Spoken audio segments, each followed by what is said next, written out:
Students, welcome Sunrise online classes.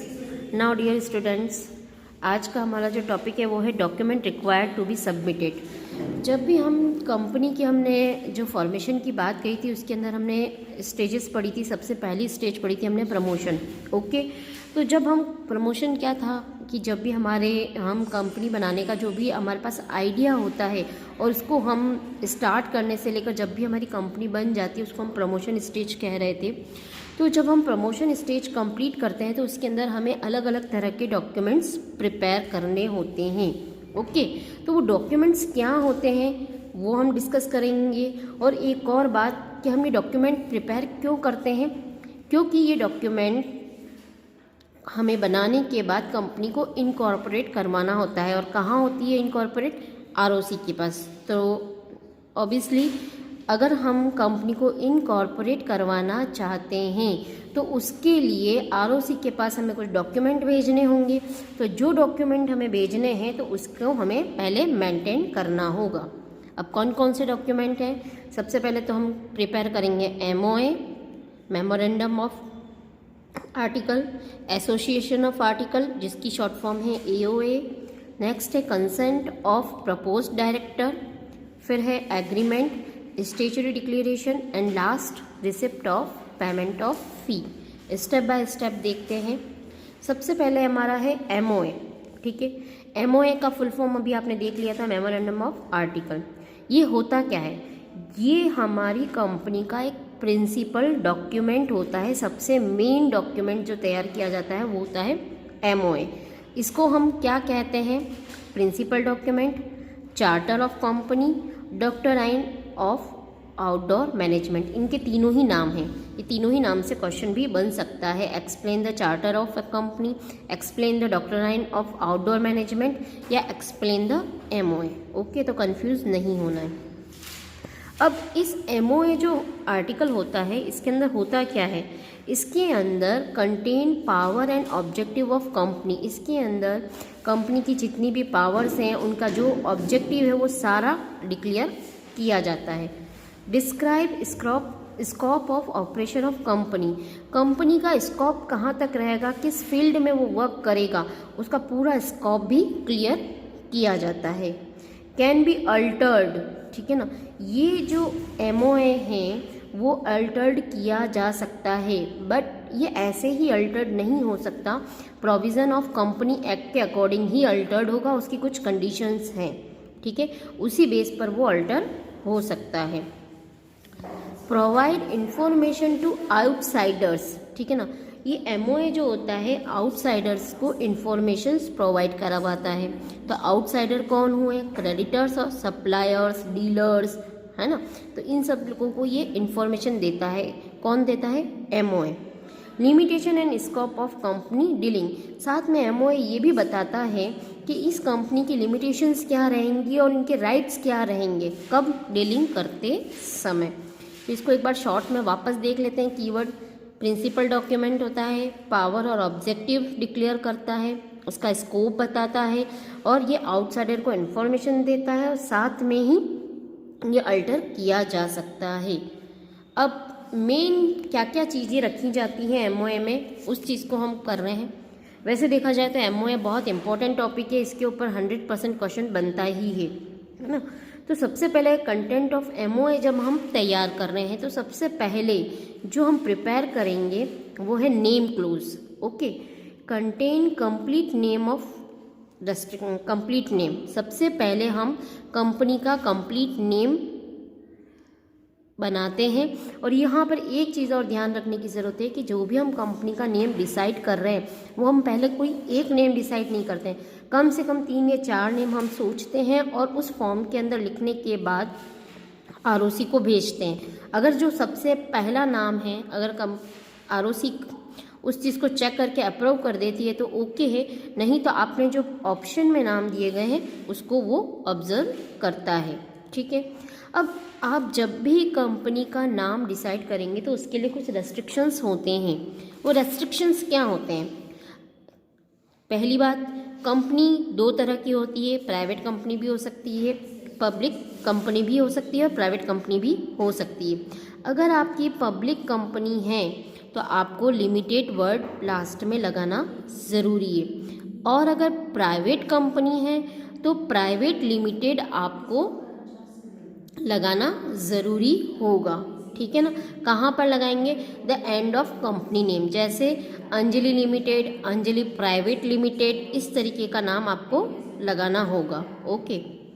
Name should not be similar to any other company name. आप company का जो भी नाम decide कर रहे हैं वो दूसरी कंपनी से मिलता जुलता नहीं होना चाहिए। जैसे कि नेस्ले नाम की कंपनी, तो नेस्ले से ही रिलेटेड आप कोई और नाम नहीं रख सकते हैं। Should not contain word cooperative, क्योंकि कोऑपरेटिव सोसाइटी अपने आप में उनका एक अस्तित्व है, तो आप कोई कोऑपरेटिव नाम भी नहीं रख सकते हैं।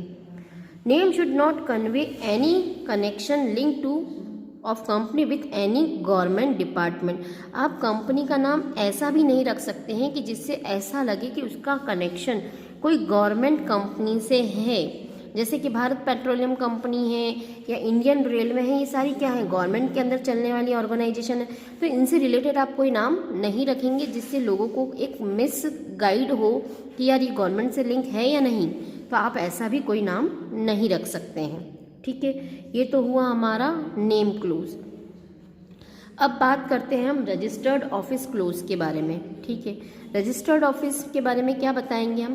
Contain state in which registered office is situated. हम डॉक्यूमेंट के अंदर उसकी रजिस्टर्ड ऑफिस के स्टेट का नाम बताएंगे कि क्योंकि कंपनी होती है, उसका मेन ऑफिस होता है, उसके ब्रांचेस भी होते हैं, तो हमें डिक्लेयर करना होता है कि इसका रजिस्टर्ड ऑफिस कौन से स्टेट में है, ठीक है। Registered office where company keep all it's important document, क्योंकि एक रजिस्टर्ड ऑफिस ही ऐसा ऑफिस होता है जहाँ पर कंपनी के जो इतने भी मेन डॉक्यूमेंट होते हैं वो उसी ऑफिस में रखे जाते हैं। फिर बात करें, company must have registered office, ठीक है ना। कंपनी को आरओसी के पास रजिस्टर्ड कराना होता है। कब करा सकती है? या तो व्हेन इट स्टार्ट, या तो जब वो स्टार्ट होने जा रही है उससे पहले, with in the 30 days of registration. आपने जब रजिस्ट्रेशन की प्रोसेस शुरू कर दिया है तो उसके 30 डेज में ही आपको रजिस्टर्ड करना होगा। ओके। नेक्स्ट है आपका थर्ड, उसमें आपको बताना होता है object close. Contain main objective and other secondary of any law. Object close में आपको ये बताना होगा कि आपने कंपनी को क्रिएट करने का मेन ऑब्जेक्ट क्या था, साथ में आपके सेकेंडरी ऑब्जेक्ट भी क्या रहेंगे। Next, define scope and limitation of act. आपको अपने साथ में इसके स्कोप और लिमिटेशंस को भी बताना होगा। साथ ही आपका जो कंपनी का ऑब्जेक्ट है वो मस्ट कंपलसरी है कि वो लीगल होना चाहिए। आप इलीगल ऑब्जेक्ट के आधार पर कंपनी क्रिएट नहीं कर सकते हैं। Should not be contrary to provision of any law. ये किसी भी प्रोविज़न को गलत नहीं साबित करना चाहिए। एक तरीके से ऐसा नहीं कि जो कंपनी एक्ट के अंदर जो प्रोविज़न्स बताए गए हैं आप उसी बेस पर अपनी कंपनी क्रिएट कर सकते हैं, उसके विरुद्ध जाकर आप कोई कंपनी क्रिएट नहीं कर सकते। Must not be immoral. अनैतिक कामों के लिए कंपनी नहीं होनी चाहिए, शुड बी मॉरल होनी चाहिए। ओके। फिर नेक्स्ट क्लोज की हम बात करते हैं, वो है हमारा लायबिलिटी क्लोज। लायबिलिटी क्लोज क्या कहता है कि यहाँ पर जो भी मेंबर होंगे उनकी जो लायबिलिटी रहेगी कंपनी के अगेंस्ट में वो कैसी रहेंगी? वो दो तरह की लायबिलिटीज़ हो सकती हैं हमारे पास में, ठीक है। उसमें दो तरह की लायबिलिटीज़ क्या हो सकती हैं? Company limited by share, company limited by guarantee. दोनों के केस में अलग अलग रहेंगी, ठीक है। तो शेयर के केस में हमारी क्या रहेगी? Members liability is limited to the extent of the capital of share capital. Okay, it means यहाँ पर जैसे एक पर्सन है, उसने 1000 शेयर ए कंपनी के खरीदे, ठीक है। एक शेयर की जो वैल्यू थी वो थी 10 रुपये, ठीक है। अब यहाँ पर क्या होता है, जब कंपनी का वाइंडिंग होता है तब तक उसने क्या करा था, उस शेयर के सपोज 7 रुपये दे रखे थे। पर शेयर के हिसाब से 7 रुपये दे चुके हैं। मतलब उसने अभी तक कंपनी में पेमेंट कितना किया है, 7,000 रुपये। अब जब कंपनी वाइंडिंग होगी तब उसको कितना देना होगा, 3,000, क्योंकि अमाउंट टोटल कितना था, 10,000। ओके, एक शेयर 10 रुपीज़ का था, 1,000 रुपये शेयर्स खरीदे हैं उसने, तो कितना हुआ 10,000। 7,000 वो ऑलरेडी दे चुका है, तो अब उसकी जो लायबिलिटी बनती है वो कितनी तक की बनती है, 3,000 तक की ही बनेगी। तो इसको कहते हैं हम कंपनी लिमिटेड बाय शेयर। तो गारंटी के केस में क्या होगा, गारंटी के केस में ये होगा कि यहाँ जो लायबिलिटी होती है, liability is limited to the amount of guarantee given by each member. यहाँ मेंबर एक गारंटी अमाउंट दे देता है कि मेरी तरफ से इतना अमाउंट रहेगा, तो जब कंपनी वाइंड अप होगी तब वो बता देगा जितना अमाउंट वो दे चुका है और जितना पेंडिंग है उतना उसको देना रहेगा। बट दोनों की सिचुएशंस अलग हैं, एक शेयर के केस में रहती है और एक गारंटी के केस में। ओके, फिर लास्ट क्लोज आता है आपका कैपिटल क्लोज। कैपिटल मतलब जो भी कंपनी की जितनी भी मनी होगी उसको हम कहते हैं कैपिटल। ये एक अकाउंट्स की टर्म है, अब तो शायद आपके आ चुकी होगी, है ना। Specify amount of share capital with which a company is to be registered authorised nominal capital. यहाँ पर उसको इस क्लोज में बताना होगा कि कंपनी की कैपिटल कितनी रहेगी, ठीक है ना। अब उस कैपिटल को हम क्या कह सकते हैं, रजिस्टर्ड कैपिटल भी कह सकते हैं, ऑथराइज्ड कैपिटल भी कह सकते हैं और नॉमिनल कैपिटल भी कह सकते हैं। इट मीन्स आप अपनी कंपनी की जो शुरुआत है वो 10 लाख से कर रहे हैं, 15 लाख से कर रहे हैं, 20 लाख से कर रहे हैं, तो वो आपको कैपिटल बतानी होगी। Company can issue number of shares which are authorised by it MOA। यहाँ एक बात ध्यान देने जैसी है कि आप जो शेयर इशू करेंगे वो आप ऑथराइज्ड कैपिटल से ज़्यादा नहीं करेंगे। इट मीन्स अगर आपकी कैपिटल 10 लाख की है तो आप जो शेयर है वो 10 लाख से ज़्यादा के इशू नहीं कर सकते हैं। जितनी ऑथराइज्ड कैपिटल है उतने के ही आप शेयर इशू कर पाएंगे। ओके, तो ये चीज़ तो कंप्लीट हो गई। पहला आपने कौन सा डॉक्यूमेंट प्रिपेयर करा, MOA। अब हम चलते हैं AOA। AOA क्या होता है आपका, article of association.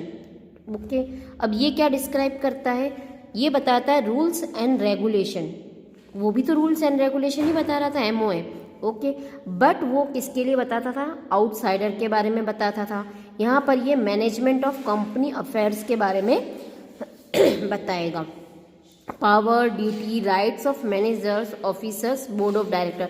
It means ये जो वर्क करता है इंडोर में वर्क करता है, वो कहाँ कर रहा था, आउटडोर में वर्क करता था, ये इंडोर में वर्क करेगा।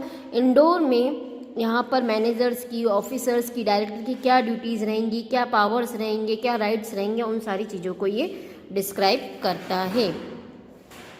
फिर बात आती है AOA प्रिपेयर कैसे किया जा सकता है।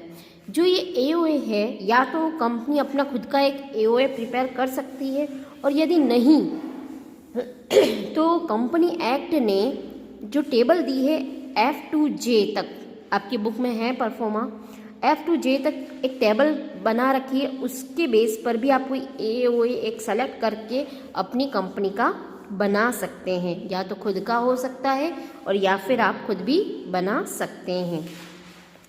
अब जो ये AOA होता है must be signed by the all director.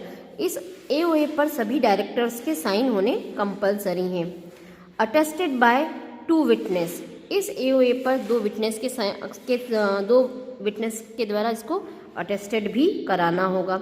Also known as company doctrine of indoor management. इसको हम डॉक्टराइन ऑफ इंडोर मैनेजमेंट भी कहते हैं, ठीक है। अब जो ये AOA होता है इसके अंदर क्या लिखा जाता है मेन, तो उसके बारे में आपकी बुक में पूरी डिटेल दे रखी है। वैसे इतना याद करने की ज़रूरत नहीं है, बट एक बार कुछ इन्फॉर्मेशन आपको पता होनी चाहिए कि क्या क्या लिखा जाता है। तो वो चीज़ मैं बता रही हूँ, पेज नंबर 171 पर दे रखा है, ठीक है। जैसे एक्सक्लूजन होली और पार्ट ऑफ टेबल F कहाँ से लिया है, ठीक है। Number and value of shares हैं, issue of preference share, allotment of share, call on share, okay. फिर फोर फीचर शेयर्स कितने हैं, अल्टरेशन कैपिटल कितनी है। बट ये वाली जो सारी टर्म्स हैं अभी आपके लिए वो न्यू हैं। इन सारी टर्म्स को आप अकाउंट्स में क्लियर हो जाएंगी तो ये थोड़ा सा और आपको क्लियर हो जाएगा, क्योंकि अलॉटमेंट, फोर फीचर्स, ये सारी अकाउंट्स की टर्म है। जब आप उसमें शेयर्स वाला चैप्टर पढ़ेंगे तो ये थोड़ा और आपको क्लियर हो जाएगा। नॉर्मली इसके अंदर आपको 33 दिए हैं, 10 से 11 आपको याद होने चाहिए कि क्या क्या कंटेंट किया जाता है। पूरा आपको भी याद करने की ज़रूरत नहीं है। ओके, नाउ अब हम चलते हैं। हमने एमओए प्रिपेयर कर लिया, एओए प्रिपेयर कर लिया। अब हम प्रिपेयर करेंगे consent of proposed director. Okay, it is return consent of each person named as director is confirming to act as director and ready to buy a pay amount of qualification share। यहाँ पर director से consent letter prepare करवाया जाता है, एक confirming की जाती है कि अब आप इस कंपनी के डायरेक्टर हैं। साथ में उनको ये भी कहा जाता है कि आपको इतने क्वालिफिकेशन शेयर परचेज करने होंगे। क्वालिफिकेशन शेयर्स का मतलब क्या होता है कि हर एक कंपनी डिसाइड करती है कि इतने फिक्स्ड शेयर ओके डायरेक्टर को परचेज करने कंपलसरी होंगे। ठीक है, नाउ नेक्स्ट होता है, अब जब हमारा कंसेंट हो गया डायरेक्टर का, अब हम चलेंगे agreement. Agreement done with MD director also required to submit to ROC.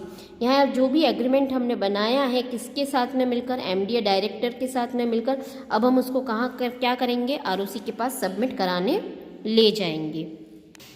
फिर हमारी नेक्स्ट जो डॉक्यूमेंट प्रिपेयर करते हैं वो होता है स्टैट्यूटरी डिक्लेरेशन। इसके ऊपर डिक्लेरेशन किया जाता है। सबसे पहले इसको एक इजी लैंग्वेज पे हम देख लें। हम जो भी कोई फॉर्म भरते हैं, आप चाहे नेट पे कोई फॉर्म भर रहे हैं या स्कूल में कोई फॉर्म भरते हैं, तो उसके अंदर एक नीचे बॉक्स बना हुआ होता है और उसके ऊपर लिखा होता है कि ये मेरी जानकारी में है, या इस तरीके का स्टेटमेंट होता है कि I know all this terms and conditions, है ना। जैसे आप व्हाट्सअप वगैरह जब इंस्टॉल करते हैं तो आपके ऊपर एक इन्फॉर्मेशन आती है लास्ट में, do you agree with terms and condition, ठीक है ना। तो वही चीज़ यहाँ पर है statutory declaration. A statement setting that all legal required pertaining to registration of company is compiled with signed by advocate, CA, cost accounting और CS and a person as director in OA. ये statutory declaration किसके द्वारा दिया जाता है, या तो advocate के द्वारा, सीए है, या कॉस्ट अकाउंटिंग या सीएस के द्वारा, और साथ में डायरेक्टर के द्वारा डिक्लेरेशन तैयार किया जाता है। अब जब ये हमारा सारा काम हो जाता है तो उसके बाद हम जो लास्ट काम करते हैं वो है रिसिप्ट ऑफ पेमेंट ऑफ फी। तो यहाँ पर एक बात समझने जैसी बात है कि आरओसी आपके सारी चीज़ों को देख रहा है, उसको पढ़ के उसके बाद उसका रजिस्ट्रेशन कर रहा है, फिर वो सर्टिफिकेट भी देगा आपकी कंपनी को। तो क्या वो फ्री में काम करेगा? बिल्कुल नहीं करेगा। उसके लिए वो कोई ना कोई तो पेमेंट आपसे लेगा ही। तो receipt of payment of registration fee to registrar depending on authorised share capital of the company. यहाँ पर हमें क्या करना है, रजिस्ट्रेशन ऑफिस से हमारी रिसिप्ट लेनी है। अब रही बात फीस की, तो आपकी जितनी ऑथराइज शेयर कैपिटल होगी उसके ऊपर कंपनी की फ़ीस, रजिस्ट्रेशन की फ़ीस तय की जाती है। ये पहले से प्री डिसाइडेड होती है। जैसे ही आप वहाँ डाटा फीड करवाते हैं ऑटोमेटिक फ़ीस डिक्लेयर हो जाती है और उतना अमाउंट आपको पे करने के बाद आपको रिसिप्ट मिल जाती है। ओके, तो एक बार हम वापस देख लेते हैं कि आपको क्या क्या डॉक्यूमेंट प्रिपेयर करने थे। सबसे पहले आपने एमओए किया, फिर एओए किया था आपने। एओए के बाद में आपने क्या किया था, कंसेंट लेटर लिए डायरेक्टर के। जब डायरेक्टर लेटर के कंसेंट लेटर आ गए, फिर आपने एग्रीमेंट तैयार करा, फिर डिक्लेरेशन तैयार कर लिया और लास्ट में आपने क्या कर दिया, पेमेंट ऑफ फीस, रिसिप्ट ली। ओके, साथ में एक टॉपिक और इंक्लूड कर रही हूँ मैं यहाँ पर, पोजीशन ऑफ प्रमोटर्स। ये 2 या 4 नंबर का क्वेश्चन बनता है। तो पहली बात तो पिछली वीडियो को जिन्होंने देखा है तो वहाँ उन्होंने पढ़ा होगा कि प्रमोटर क्या थे।